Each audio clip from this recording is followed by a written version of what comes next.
Welcome, Michelle. Thank you so much for coming on Moms Don't Have Time to Read Books. Thank you. Thank you for having me. I am so excited to discuss this beautiful memoir, which was so good. And oh my gosh, I just loved it. As soon as I started reading it, I was like emailing your publicist, like, I have to talk to her. Yeah, Anyway, it's so well written and so great. thank So you. thank you for joining me. Thank you. Would you mind telling listeners who don't know what The Beauty in Breaking is about, what your memoir is really about, and also what made you write a memoir? Right. Well, it is a memoir, and it's about me and difficulties I overcame growing up in an abusive household with a batterer as a father. And so it's my journey to healing, but it's also interwoven between patient stories, and each chapter is one or two patients' names, and it explores their own journey to healing in their lives. And so the reason I wrote this was because for me, I resonate more with the healing process and being a healer more than any specific title. So, more than being a doctor specifically. I find that in the ER, I can help potentially one patient at a time, one family at a time, maybe one community at a time. But with writing, so much more. I mean, people throughout the state, the country, the world. And so that appealed to me. And I thought, well, this is another way for me to use a different platform to demonstrate our interconnectedness as human beings and support healing for people in other locations. It's amazing. So, Well, I'm really glad you did. thank you. I just wanted to start by reading this beautiful quote, which sort of explains the naming of your book. You wrote, "From Mm, childhood to now, I have been broken many times. I suspect most people have. In practicing the Japanese art of kintsu kuroi, one repairs broken pottery by filling in the cracks with gold, silver, or platinum. The choice to highlight the breaks with precious metals not only acknowledges them, but also pays tribute to the vessel that has been torn apart by the mutability of life. The previously broken object is considered more beautiful for its imperfections. In life, too, even greater brilliance can be found after the mending." I loved that. yeah. So I'm assuming this whole theory is how you named your book. Yes. Tell me about how this theory has played out in your life. Right. It's true. I that's how I named the book, and it resonates with me in life in general because I feel that part of the deal of being human is that there will be challenges. There just will in life. And so then the question is not will something painful happen or something that feels unfair, something that could wrench us apart, but how we meet that moment and how we come through it and how we are on the other side of it. Um, And I believe that in coming through it, we can be stronger, more resilient. And then for me, of course, the most important thing is then we can contribute in a more powerful, meaningful way to life in general and help other people. Which is, of course, like the most powerful thing you can do as a human being anyway, right? I mean, Right. so perfect. So one of the things you did in this book that was so interesting, which you just mentioned, is how you weave in all the different stories. So you'll go from like yoga class to gunshot wounds to, I mean, I'm like, we're like all over the place here. You're like, sitting on the couch and then, like trying to get a tube down a baby's throat. I'm like, where are we here? What chapter am I on? Like, how much do I have to be like sitting forward on the edge of my seat, or can I relax in one of your chapters where you're like Right. doing your busy work at home? But anyway, one of the things you mentioned is that when you're waiting for a patient to come in to the ER, oftentimes you'll hear a story first and you don't want to get wrapped up in the story. You said the luxury of just being in the moment, of doing our job without getting tangled up in the story of the job, is a luxury, really. But most of the time, you hear what it is ahead of time. Tell me a little bit about this and knowing what it does when you hear it, when the EMS team calls and says that such and such is on the way, how you prepare yourself for things like that. Because I feel like it sort of encapsulates things in life, right? It's like it's Right. all like a metaphor. This whole book, I feel like, is a metaphor for everything bigger. Oh, So tell me about that, please. it's true. I mean, if there's a potentially critical patient coming in, we'll get a notification often. And so they might say, okay, baby with a seizure coming in, unresponsive, um, might need intubation, something along those lines. So we'll get the rooms ready, and if I'm the provider on who's going to get the case, I'll try and tidy up my other work so I can drop everything and go to this patient. I mean, the benefit is that we may be able to prepare. The downside is it can bias us, and maybe that's not at all what's coming in. It might not be an infant. It could be a trauma and not just a medical case. So in some ways, it can lead us from being really prepared to take care of the patient because we might not consider aspects of the case that happen. So you're right. That applies not only in the ER but in life in general. And for to maintain an open for me to maintain an open mind and not get carried away with my biases that could influence my work. I speak about such a case, um, various examples, but one in particular. A patient came in and he was, it said he had a hemorrhoid and he was Mhm. fine and he was stable. And I reviewed the vital signs, but then an alert came up on the board when I was reviewing the electronic record that he had been violent in the past and he had assaulted a female physician who was taking care of him, sexually assaulted her. And of course, that made my blood boil that in the act of this woman taking care of him, trying to save him from an infection that could have been life threatening, that he chose to assault her in that moment. And then, of course, my blood was boiling too because it was described in this just casual way. She put down her knife and walked away, and then a man finished the procedure. So when I read his record, he was stable according to everything documented by the nurse. So I was like, you know what? I'm going to make coffee. He can wait for me to make coffee. And I'll stir in the sugar grain by grain and enjoy this terrible coffee that was sitting in the ER for probably 8 hours. And I came back, maybe it was just a couple minutes later, but I felt that, well, he was fine to wait, but other patients might come in and they shouldn't wait. And when I saw the patient and examined him, I realized he wasn't coming in with a hemorrhoid at all and actually had an incarcerated hernia. It's a technical term, but it's a surgical emergency. He needed to go to the operating room. And I told that case because he is not a sympathetic character. And what he did was awful. But also, it wasn't relevant to the moment of me seeing him.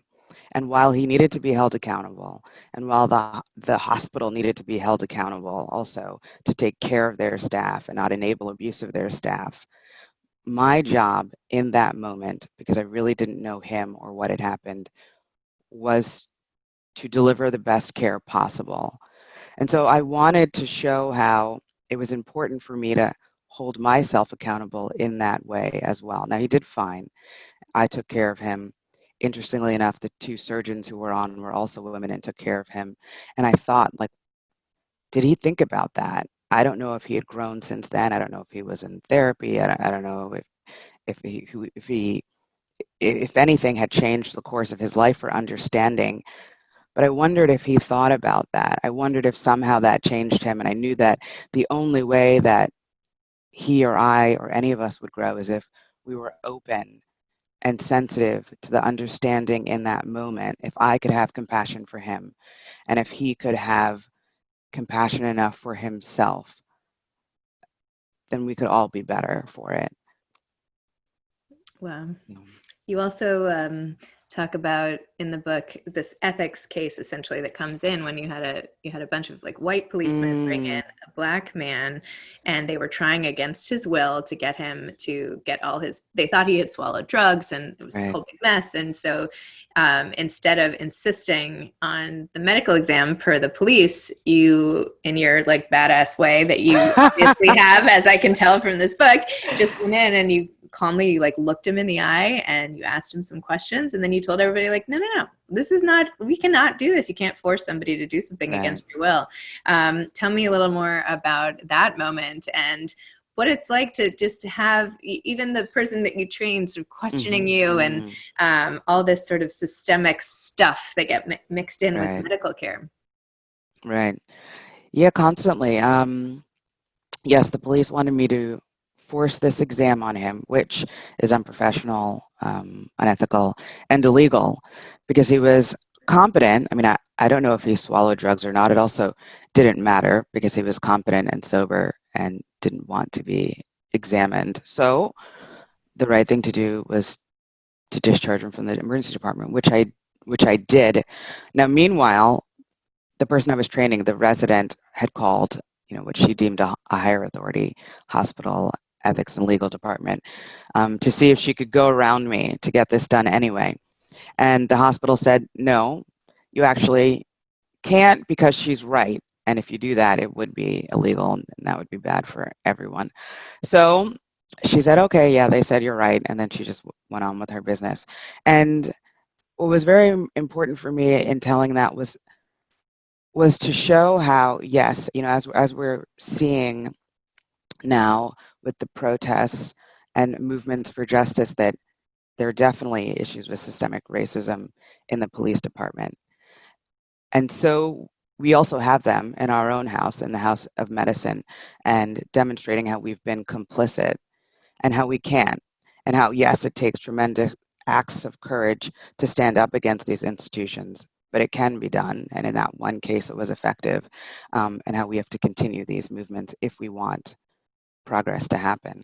And that was just one story. You're right. It happens all the time and it is exhausting. But my hope is that in telling these stories, it will empower other people to act as well. And you also illustrated how you were passed over for promotion that you Hmm. completely deserved. And the hospital, not only did they not promote you to the job that you deserved, they left it open. The position Yeah. left, which is like the worst Right. thing ever. Oh, It's it like, gets worse. Oh, it gets worse than that. It gets worse okay, than go that. on, tell It me. gets worse. So, yeah, I was the only one to apply for that position. And my boss had called me, and it was an administrative position in the hospital. And he said, I'm so sorry. You were super qualified. Um, and he told me point blank, this hospital just never promotes women or people of color. And so they always leave. And I hope you'll stay on with us. I hope you'll stay anyway. I did leave. And you're right. I was the only applicant. They left it open. And I found out shortly after my leaving, they did hire someone for it.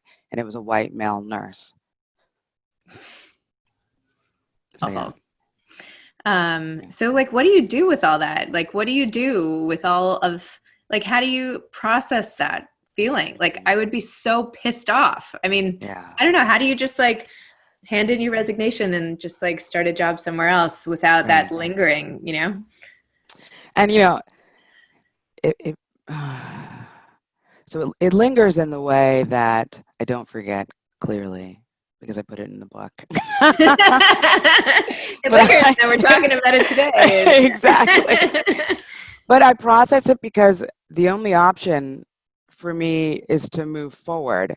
And then I think about, how to navigate this these structural issues that we talked about, the structural sexism and racism, the list goes on. I mean, homophobia and rights for people who have different levels of physical ability. So, how does one process that? Well, the only option for me is to keep moving forward, and the way I tackle the system will vary depending on the circumstance. In that one instance, for example, with the job, I decided it was best for me to just leave. They had already had a lawsuit. I mean, clearly didn't really change much. And so one picks her battles. And so in this case, I figured I would leave, but my work would continue fighting for equality and justice. And part of that is speaking openly, shedding light on these issues, um, which can take tremendous risk. That's come up in interviews before, like, how are you doing this? What if there's backlash? It's true, there can be backlash, but there's a place now for truth tellers, and it's now in this time it's more important than ever. I started writing this book years ago. If I had to estimate, maybe 6 years ago. I had no idea it would come out during a pandemic. After the Me Too movement had started during Black Lives Matter. I had no idea. So the personal risk I was anticipating was even Mhm. greater. Now, as it happens, this is the time it comes out, which has created a softer landing. And I'm actually grateful because there's more of a space. People are a little more open to talk about it now and to act. Tell me about the 6 years of writing this book. Tell me about the moment when you said, you know what, I'm going to try this, and I'm going to sit down, and like you opened up your computer or whatever. Like, what was that like? So and these stories had been percolating since residency, and it started where, I would see patients and their experiences would just stay with me. And this is back in residency, so this is, oh gosh, over like 15 years ago, 14 years ago. Anyway, I'm dating myself. So, and and they would just stay, and I didn't know what I was going to do with it, but I know that I had to process them, tell them, and amplify these voices. And so around 6 years ago, I said, okay, now it's time. I want to start writing. And since I work shifts, I couldn't make classes. I really wanted to enroll in literature class, and I figured I'd work on my writing that way, but I couldn't. So I found someone who could do some private instruction with writing. And I said, you know what? If I'm going to pay for this and we're going to meet weekly, I might as well just start working. Not initially, like this couple weeks in, I said, well, I should just start working on my book. And that'll be my personal project to write my book. And so that's how it began. And I just figured it out as I went along. So once I was done, I said, well, now I have a book. I guess I should try and do something with it. And like met with a literary consultant because I had no idea, who advised, yeah, I think it's good enough. You should try and get it traditionally published. And then I was rejected by agents for maybe a year and a half. And I was, of course, it always happens this way. I was about to give up. And then my current agent took the book and believed. And I'm so grateful that she believed. And then within a month, it sold at auction. And then I edited for like another year and then waited around about 8 months. And now we have a book. Wow. That was the process. What a journey. Oh my gosh. I had no idea. And this is lifetimes. Like as an ER doctor, years and years, I'm like, I can save a life in 3 hours. This book took 6 years. It's not for the faint of heart to write a book Right. and try to get it published. It's yeah, it's Right. quite a risk. Well, I mean, that just goes to show, like, you just can't give up. I mean, I'm so glad you didn't. Right. I bet those first slew of agents are just kicking themselves right now. It's interesting, and you're right. And another story I really like to tell is most of the times the rejection came in the form of silence.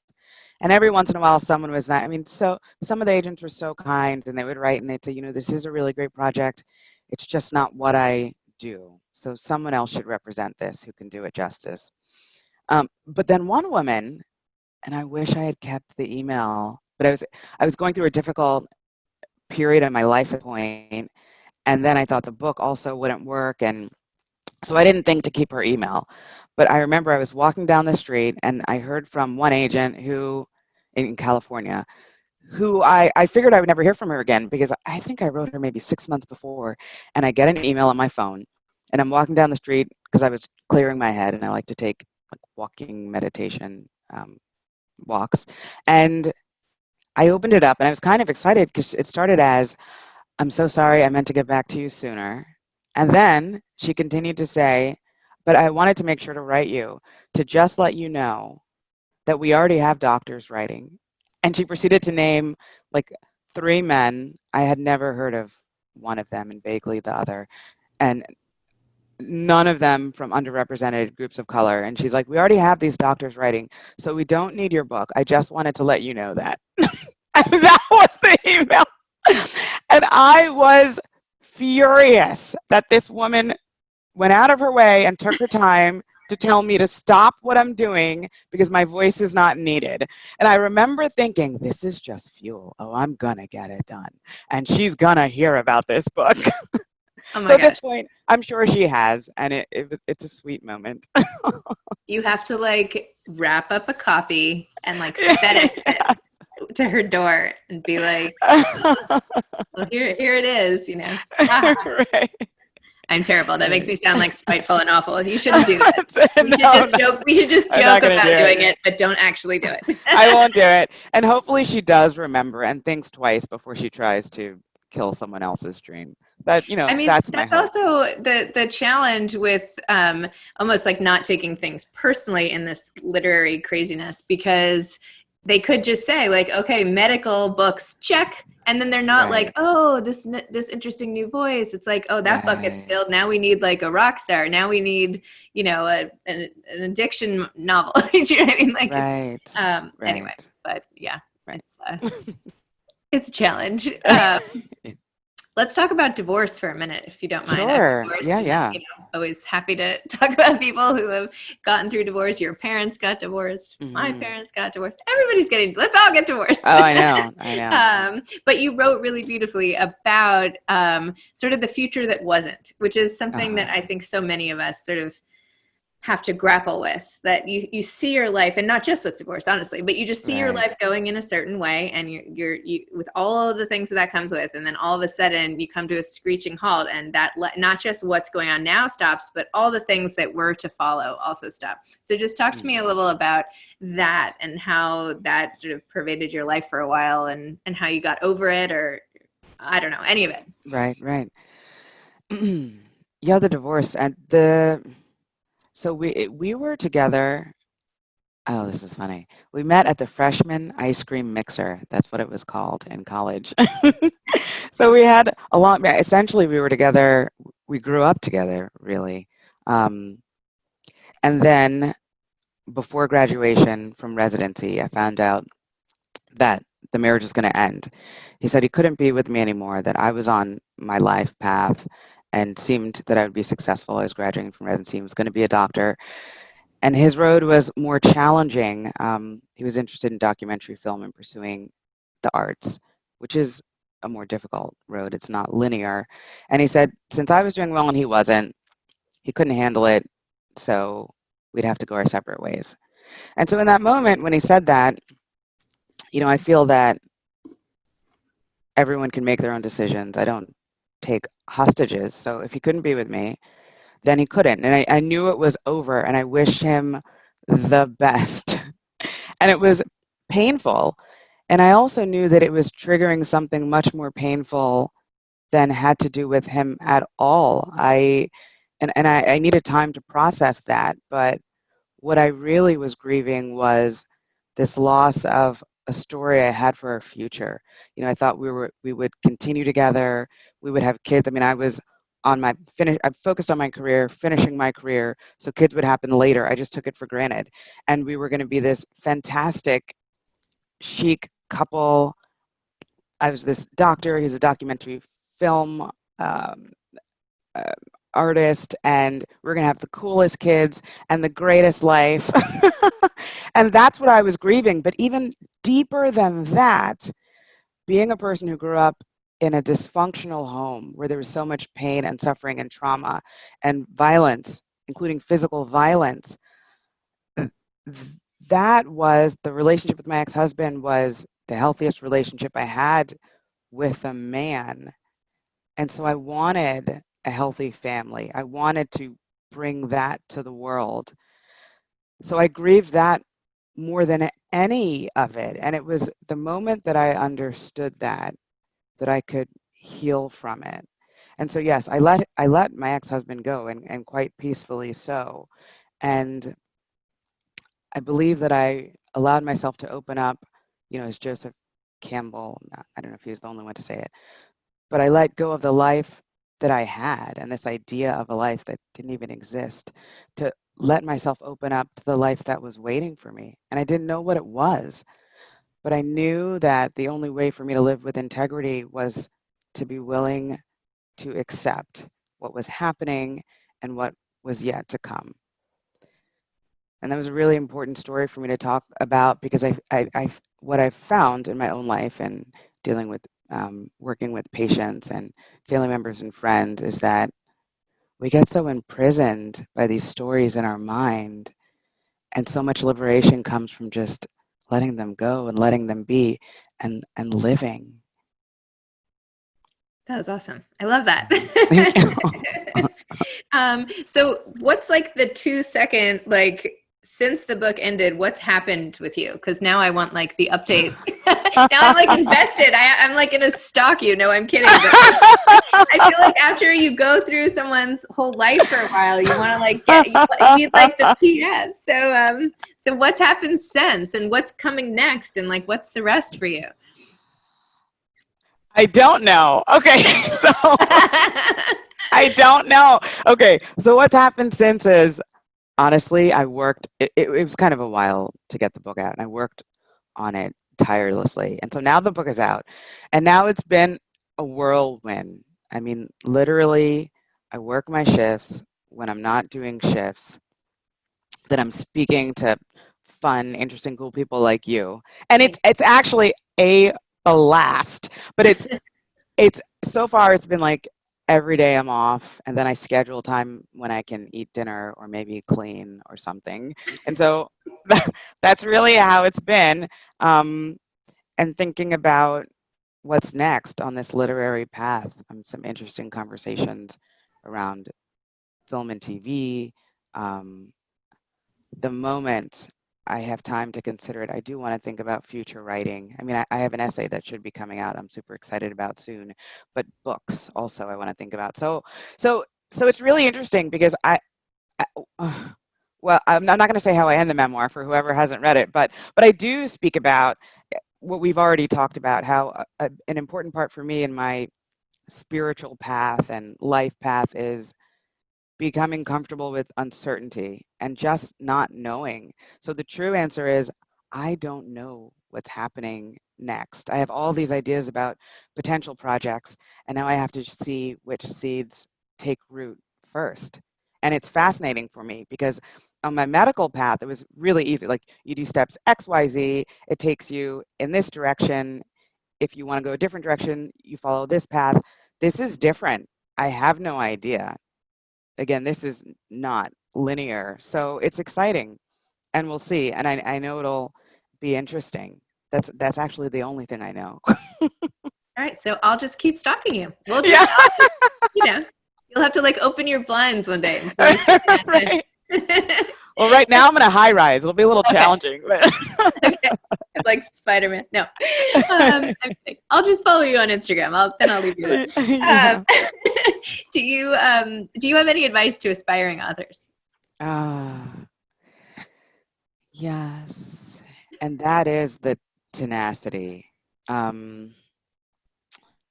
is just to write about what moves you. Like, write the story that has to be told. Write the story that is calling you, and then have bravery in doing it. And, one thing that it's probably cliche, but one thing that I experienced was there were moments I worked with tremendous editors, and I love my editor, the publisher. He's so wonderful. But even in working with him or my literary whisperer, there were times, I don't know, maybe 20% of the time when I said, nope, this is the way this part of the story has to be told. I can't give up this part of the story. This is the part I love. It's true to me. And 80% of what you said is completely correct. And I am a better human for it. This is a better book for it. But this 20%'s got to stay. And it always worked out well that way. And I feel like we both won when we did that. So I would say, know what is true for you, stick by it, and just keep going, and don't give up, because there are people who will try and tell you your voice isn't needed. But I'm here to tell you, like, especially women, people of color, other people who are traditionally silenced, we specifically need your voices. So please keep going. Amazing. Thank you. Thank you so Thank much, you. Michele or Dr. Harper. Thank It's been you. a pleasure meeting you. Thank you. It's wonderful hanging out with you. You too. Yeah. Let's do it. Anytime. Yes. I'll be on the couch. Thank you. Right. Oh my God. I'm gonna have to remember, like every time now I have Zoom, I am dressing appropriately because you never know. You look great. I don't know what you're talking about. It's not like you're in your jammies or anything. You look great. Stop it. I mean, sometimes I literally like wear my pajamas and do these interviews, and I'm like, well, they're sweatpants, so nobody knows, you know. Like, Exactly. like now that's the problem is that my sleepwear has become so similar to my Right. daywear that it's. Exactly. I don't know if it's day or night. Anyway. Exactly. So all to say, I can't see your full ensemble, but you know, from this angle, you look great. Well, thank you. It's yoga. I'm about to do yoga. It's yoga clothes. Awesome. Well, All right. thank you. Thank you so Thank much. you. Thank you so much. Have a great day. You too.